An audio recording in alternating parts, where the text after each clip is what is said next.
What's up, guys? It's Davey Suicide. I just got back from It Chapter 2. I think expectations sometimes ruin the outcome of things and you just gotta let it happen. So that's what I did with this.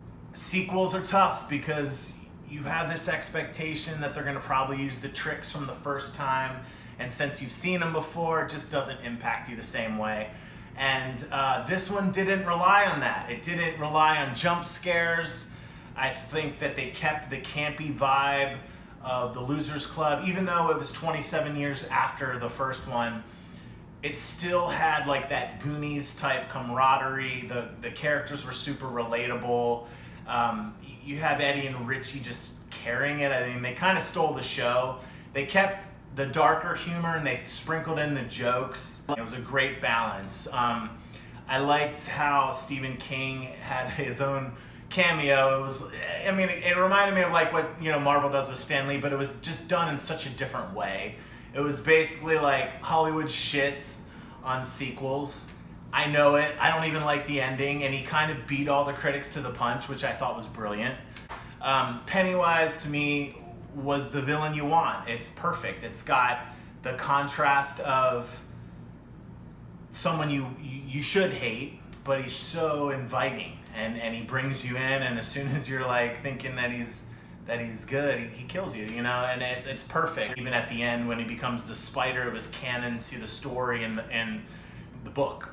He's one of my favorite villains in like a lot of the remakes that are coming out. And the thing is too, he doesn't discriminate on like his victims. I think a lot of times, when the movie starts, this guy's gonna die, this guy's gonna die. You never really know what it is, and I think that keeps you as the viewer questioning if you were in that position, like what would it be, what would your fear be? My criticisms, Beverly in this one wasn't as strong as in the first. The first one, she was kind of championing, I think, the group. This one, it was almost like she was just crying and sad and just fearful, and I don't get that. And also the shot with her and the father was really dark. I thought even in the first one, I think those moments, because it's so human, so relatable, I think it happens. Just seeing that, it's just, sometimes that's darker than seeing people get their throats slit.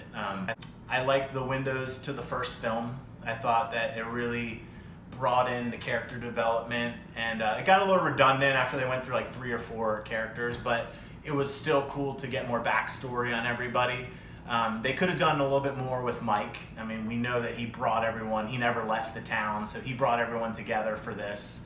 And but we don't know, besides the fact that he knew what the root of it was, we don't know much about him. So all in all, the horror aspect with the humor contrast led to really enjoyable. It was a long movie, but it didn't feel long to me. And I think they wrapped it up cool with the scars going away. I could see people not liking that because the scar is the memory in a sense, and they had the scars and didn't remember anything.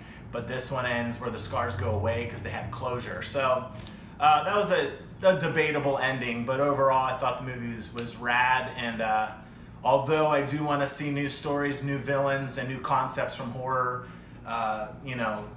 writers, I think they did a great job on this.